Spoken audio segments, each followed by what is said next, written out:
what I teach yoga wise, movement wise, even like exercise, anything like movement wise, is your connection to yourself. So whether you're stretching, you're lifting a weight, you're doing a handstand, you have to connect to you in that moment. My bigger belief is that your connection to yourself determines your connection with everyone else, right? So yoga is a practice in connecting with yourself, right? You're on this fucking mat. It's your mat. You're not on nobody, I mean, unless you borrow some shit, right? But it's your fucking mat. It's your fucking island. And you got to spend this time with you here.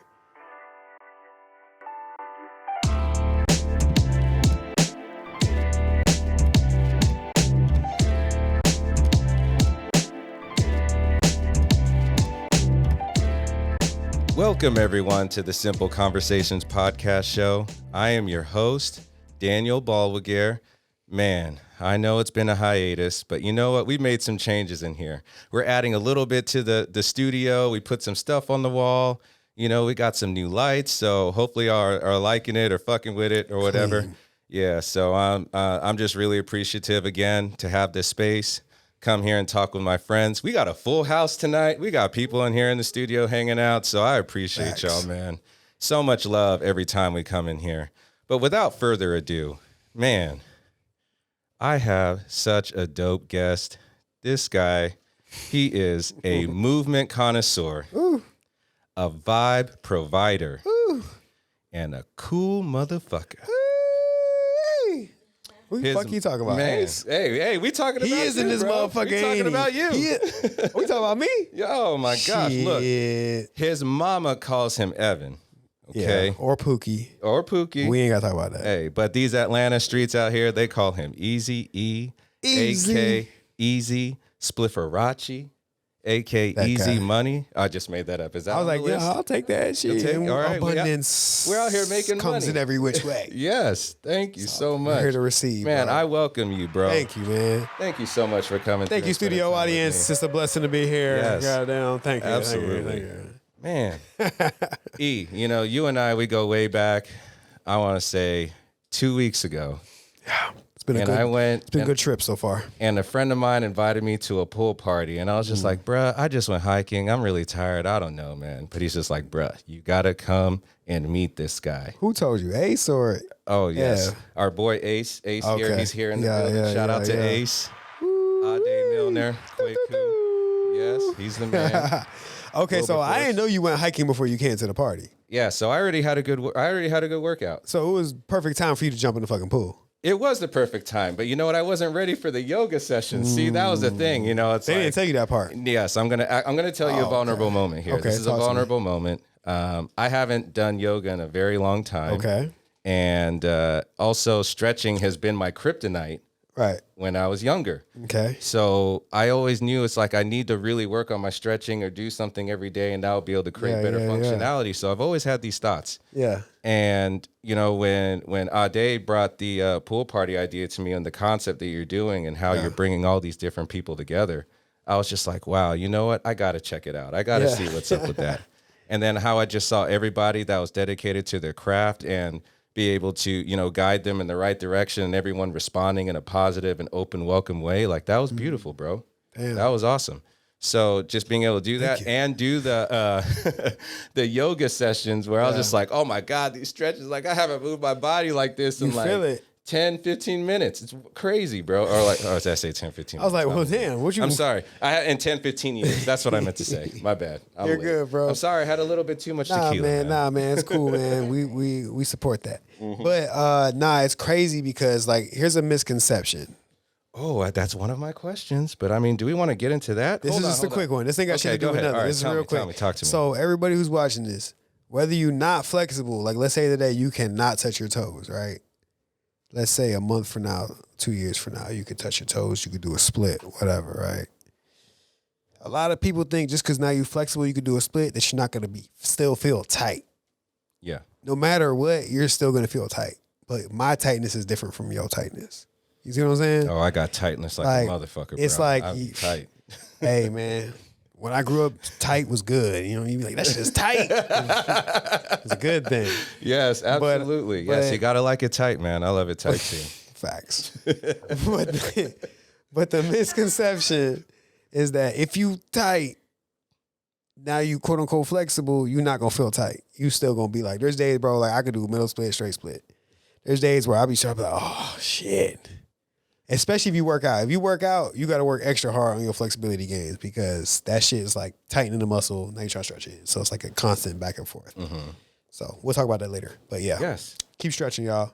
Yes. Keep Motion stretching. is lotion. I learned that from a 95-year-old Jamaican guy. You now just got your PSA for the day. Facts. Words of encouragement. That's what we do. But I feel like it all comes from somewhere, right? I mean, you just not just happen by accident.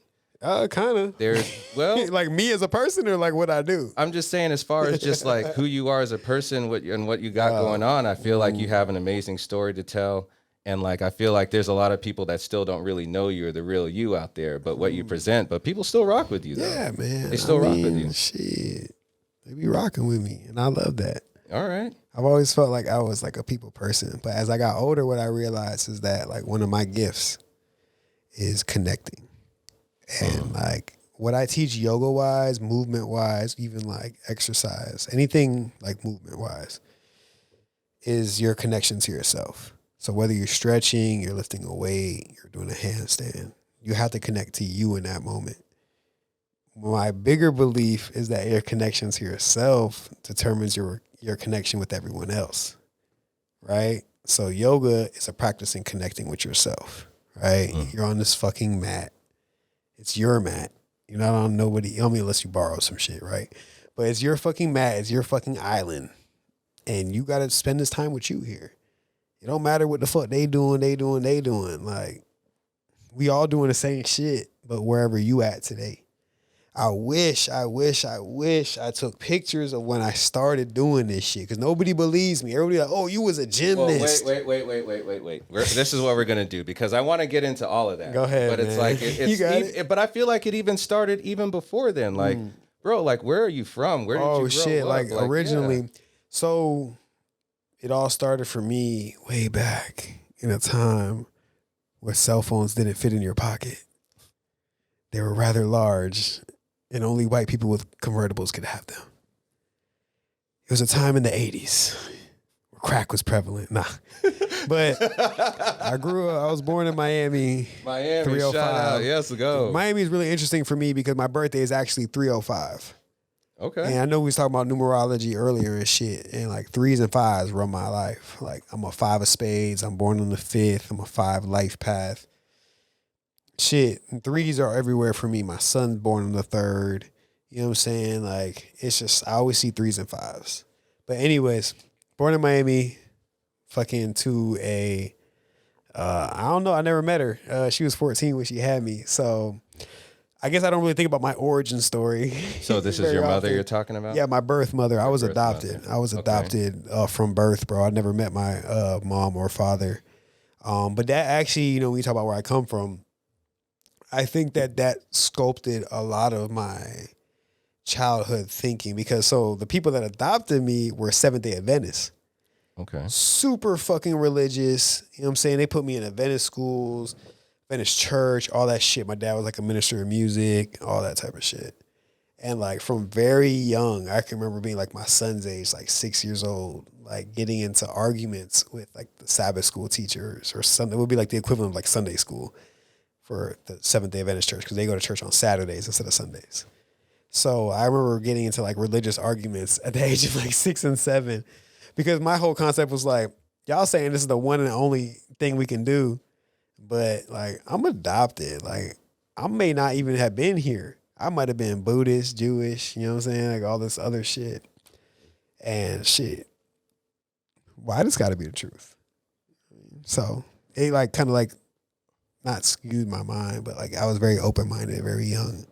Yeah, so even with that open mind, even you're probably in a culture where you felt like, you know, you might have not fit in and you had all these so going on. So like what kind of special talents did you have? Like what kind of gifts did you as a kid see within yourself and less like, oh, okay, you know what? I actually kind of like this or I'm good at this. So what I didn't understand was that connecting was an actual gift as a kid.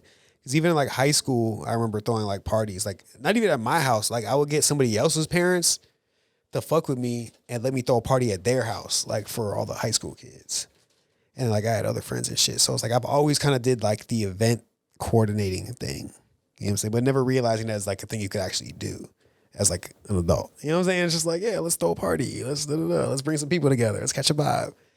But not realizing, when we talk about gifts, like that was a gift. At that time I was like, yeah, we just fucking like to get girls to come twerk on us. We're fucking teenagers. Like, the fuck? Oh, like, it was getting lit like hell that. yeah, we grew up in Miami, bro. We grew up with fucking booty music, Uncle Luke, and goddamn, let me see that Okay, Tootsie Roll so how shit. was it being like a toddler or someone your age and like growing up? I don't with that remember shit? being a toddler, bro, that much, goddamn. But like growing up in Miami, or what as a teenager? I then? say, goddamn, let's see, teenager, our 8th grade was like 2000. So I grew up, goddamn, early 2000s. And that like it went from like growing up thinking like hip hop to this like snap music era. Okay, well I'll say this. It was a very interesting transition. But I'll say this. I grew up on Dr. Dre, Snoop Dogg. Oh, Tupac, facts. right? Yeah, so, yeah, for sure. From LA, so. Yeah. You're from LA? Yeah, I'm from LA. Okay. Yeah. So I, at 8 years old, I was already listening to this stuff. Yeah, for sure. You sneaking that shit. I know your parents wouldn't listen to that shit. Oh no, they used to kill me. They used to be like, take my CDs away, all of that. They didn't like that. They thought I was demonic. Don't let it be Christian people. They're like, it's demonic. Oh no, yeah, my parents are very Christian. Like, you're going to hell if you listen to this. No, straight music. up. Yeah, pretty much. But like, for you, what was the experience in Miami as far as just like being young and then growing up in that culture, and how did that really shape you? Yeah, so Miami was interesting because at that time there was Miami rappers, like you had Trick Daddy, you had Uncle Luke, JT Money, but Rick Ross ain't dropped it. He ain't dropped to like 02, 03, and then Every Day I'm Hustling dropped like 04-ish. So prior to that, there was not like a Miami rap culture on the mainstream. It was New York and Cali. There was mad New Yorkers. Obviously, I'm saying mad instead of hella, right? So obviously, heavily New York influenced culture in Miami because everybody was, you gotta remember, Miami is not like the South. It is its own thing. Like the South, when you think about the South, it's black, it's white, maybe some Mexicans, right? Miami is Puerto Rican, Dominican, Jamaican, Haitian, Colombian, Peruvian, Brazilian. You know what I'm saying? Like it's anything from the entire Caribbean and South America, plus a lot of European influence. So how was it like growing up and finding your own identity, and what did you That was fucked up for me because one, I was adopted, then I'm mulatto as fuck. I'm pale as fuck with curly hair, motherfuckers, like especially in that time, they'd be like, bro, the number one question I got between like, I remember being a jit to goddamn being like, shit, even before I locked my hair, now nobody really asks me anymore.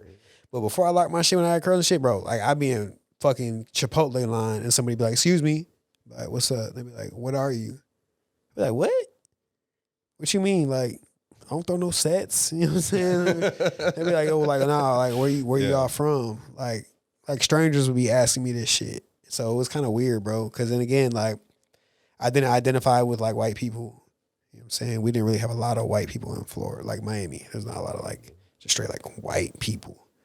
If you was like pale skin, you was like Colombian, maybe Puerto Rican or Cuban. But there's also a lot of like really dark skin, Cuban, Puerto Rican, Dominican, everything, So that's why it's so like, it's so. Well, how about this? Did you ever feel like you found a tribe of people that were just like you in Miami? Hell yeah, or the was goddamn it like, Jamaicans and they fuck with you, I just huh? always hung out with Jamaicans and goddamn, yeah, really, I grew up hanging out with Jamaican people, bro. Like all my best friends were like Jamaican. Like I grew up eating oxtail and rice, peas and ackee and saltfish and shit, bro. Like I was always at my Jamaican friend's house. So my adopted family. Favorite dish? What was your favorite dish? Growing up? Yeah, what was it? Jamaican or just like the Jamaican in general? food, yeah. What did you like of that? That ackee and saltfish shit different, especially when it's cooked at the crib. You know what I'm saying? Like my boy mama, she used to always whip up the ackee and saltfish. And my other homie that I grew up since like K5 type shit, like his stepmom, they was just Jamaican as fuck. You go over there, get some goddamn dumplings anytime. Cause she ran like a daycare, so she always just had like curry chicken, just dumplings and all that shit just always cooked up. Mm-hmm. And they had like 4 kids, so like on top of the kids they were helping raise. You know what I'm saying? So there's always just food there. But as you may really make me think about it, so like I was saying, my parents who adopted me, the dad was Cuban Jamaican, and then the mom was white. My mom was white. My mom was white. Mm-hmm. So her family didn't live in Miami. My dad's family did. So I was always at Abuela's house. So growing up, my favorite dish, hands down, would be one of two. It'd be bacalao, which is like a saltfish kind of dish, just like chopped up with like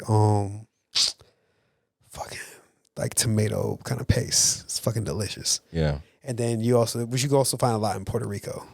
Banging. It's Cuban and Puerto Rican. And also ropa vieja, which means like old clothes, but it's like shredded beef. It's like you think shredded clothes, shredded beef. It's like this slow cooked fucking beef. You fucking shred it all up.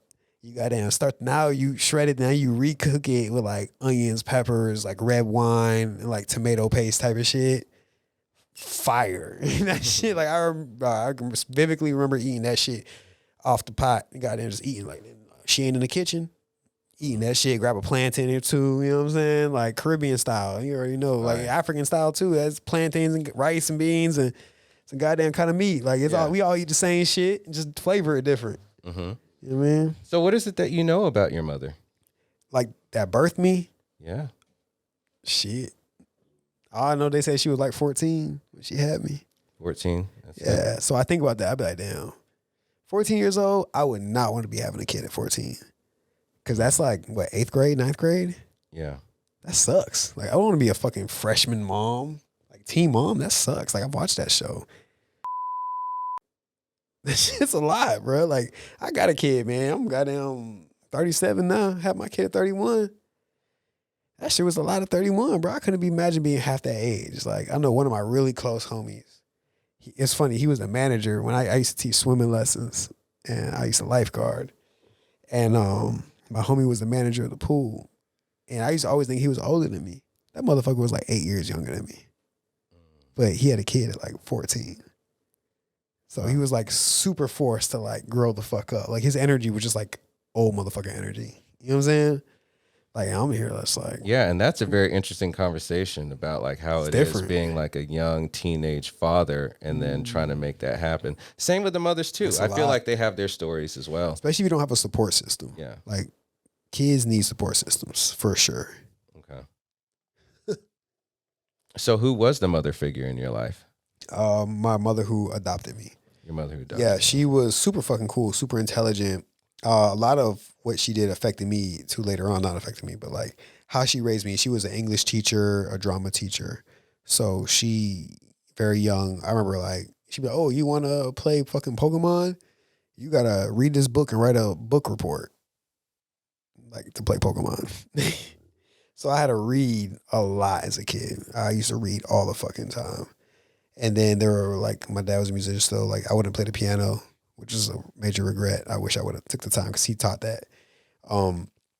They made me singing like choirs and shit, and I hated that shit. I was like, bro, I can't sing. And he'd be like, no, everybody can sing. I'm like, no, you sound like a fucking church choir director. Like, no, we're all good. Everybody come. Hallelujah. But yeah, that shit was trash. Wow. I would never do that again. No.